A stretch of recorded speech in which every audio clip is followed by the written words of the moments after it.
Spider-Man Noir is a new mini-series being published by Marvel Comics. It's being written by Margaret Stohl, and Juan Ferreyra is the artist, and VC's Travis Lanham is the letterer of this book. I'm going to show you guys those names right there. Now, like I said, this book is taking place, it's a new mini-series, and this is an alternate universe Spider-Man, so if you're not into that sort of thing, you know, alternate universes, this might not be a book for you.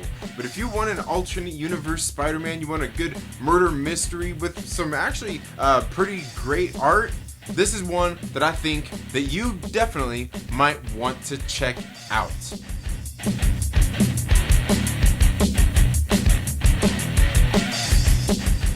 What's up, everybody? Trinity here, and welcome back to the Second Street Marvel for today's comic book review. Now, as I was saying at the beginning of the video, Spider-Man Noir is a new series being published by Marvel Comics, and this book, you know, this is one that's a little bit different. You know, I'm not sure how I really feel about alternate universes and things out there like that, you know, when it comes to, you know, the comic books. But I mean, I've read plenty of them out there. Now, this one right here, I'm not sure how to feel about this book. The story itself was actually, I don't know, it was decent. What I liked about this book was the art done by Juan Ferreyra here. The art throughout this book, I mean, there's some spots, you know, just like a lot of art, you know, there's some spots where it's not as good, you know, where I could pick it apart and I don't like it as much, but like looking at some of this stuff, I mean, just look at that, man. It's beautiful. It's got some beautiful art here in this book. Like with some of the action and everything, as Spider-Man goes into action, stopping these henchmen here, and just some really cool stuff. We get I'll show you a little bit more, some more of the art here. You know, it's done in this noir style, so a lot of it's like really black and white. You know, you do get some occasional colors in here as well. But altogether, I thought this was one that I think, you know, if you're into that, you might like it. If you're into the alternate universe stuff, if not, you're not going to want to read this, okay? So I just want to get that right out of the way. But altogether, I thought this was a pretty decent issue. Now, the story going on here, if you don't want spoilers or anything, you know, you might not want to watch any further. But I'm not going to get too spoilery here. I'm going to leave some of it open. But, you know, if you don't want to see any of that stuff, you haven't read this book, I mean, you know, make sure you come back, you know, make sure you're subscribed and all that stuff. You know, come back and watch the rest of this after you've read this book if you're interested in it. So it starts off here where Spider-Man, you know, Peter Parker is there. You know, he's hanging out in his office and, you know, thinking to, you know, I guess you could say thinking to himself. He's, you know, real 1930s kind of private investigator kind of guy, you know.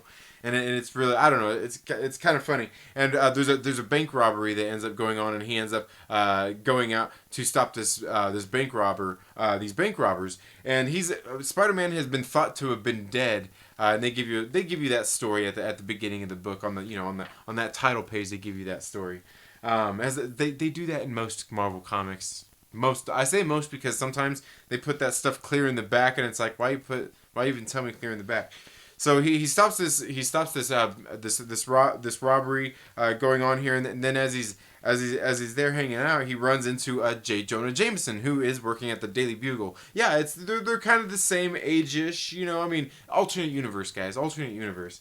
So they're sitting there having a conversation. He's talking to him about the Black Cats Club, about Felicia Hardy's club that kind of got shot up and some people had died. So they went there to investigate it together. And they find this girl there with this that she's dead, and she has this amulet in her hands. You can see a little bit more of that art there.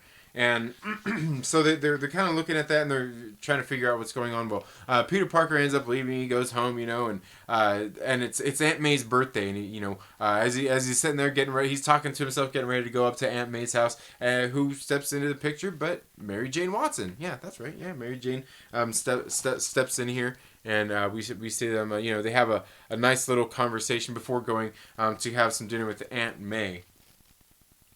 And they're having kind of a conversation with Aunt May about some of the stuff going on. And she turns on, you know, it's the 1930s, so she turns on the old radio and listens to the old, you know, the crime mysteries that are going on, you know, on the radio, because, you know, they didn't have TVs back in those days, folks. You know, so it's not, they didn't have it as good as we have it nowadays. You know what I'm saying? So then he you know, after hearing this investigation, Peter Parker ends up later going to this to the library to look up stuff about this artifact that he had found, this jewelry that this dead girl was carrying, and he decides to look into that a little further, which leads him to this museum. And in this museum, he ends up coming across this doctor right here, who he says looks very familiar to him, somebody that he kind of knew. Well, it ends up that this girl, this curator here of this museum, actually happens to be the sister of the dead girl. And this necklace had belonged to her sister. It was basically like a family heirloom and things like that. Now, well, not really. I mean, I don't know. It was really kind of weird here what she's talking about. But it was like supposedly this doctor was supposed to be coming. And supposed to take it back to Germany or something, or maybe he was bringing it from Germany here. He couldn't ship it because it was too valuable, and that's, you know, so anyway, she's telling him about this doctor, this Heinrich, this doctor. What is his name? Heinrich Hauser, Heinrich Hauser, Heinrich. Yeah. So she's telling him about this doctor that he might know a little bit more, and he's like, hey man, this is pretty much a case closed, you know, like we're not going to find this doctor. He's not going to want to be found.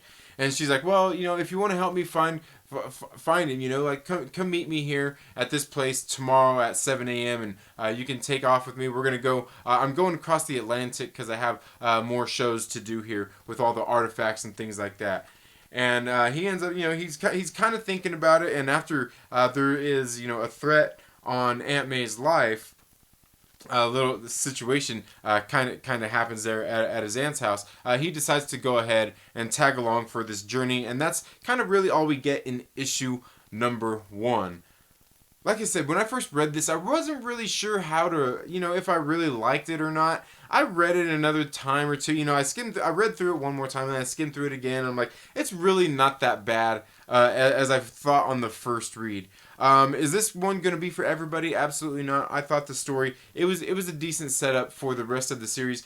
The only thing I will say is Marvel has this tendency from time to time when they do some of their miniseries where they just kind of like, where I get the same feeling where it starts off okay, and then like as it goes on, I'm getting to issue number 5, and you know, if this one goes to issue number 6, I think this one is a 6-issue miniseries. I mean, you know, I'm kind of like, man, I feel like I hung in there too long for it to get too good.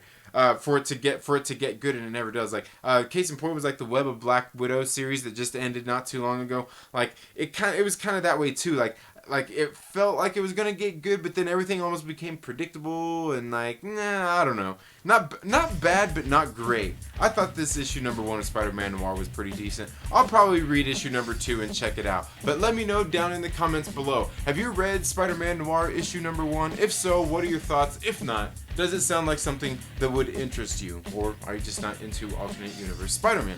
Anyway, that's all I have for this video today, folks. Thank you all so much for tuning into the Second Street Marvel. If you haven't already, please make sure you're subscribed, click the little bell, you know, all that good stuff. Give it a thumbs up, give it a thumbs down. It's all good. But make sure that you share it with your friends and invite them to come hang out with us here on the Second Street Marvel. You all have a very good day. Have a great rest of your week, and we'll see you in the next video. Later.